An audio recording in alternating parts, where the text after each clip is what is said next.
ဆိုင်ထောင်လို့ပေးပါဒါမှအတွက်ကျွန်တော်ရင်တွေကဝင်ထွက်လာခဲ့တော့ချစ်ချင်းပိုင်းစာများဝေးရမယ်ဆိုတဲ့စကားများတကယ်ကိုလုံးဝမကြခြင်းပါမမချစ်ရင်တော့ကျွန်တော်တေးထီချစ်လို့သွားမှာ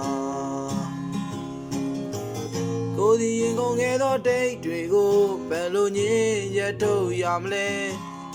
ရှင်သန်ခြင်းရဲ့တိတ်ပဲမာတယောက်တည်းရာရာယုံကြည်နိုင်ပြီးချစ်လာအောင်ဘယ်လိုရှင်းပြရမှာလဲ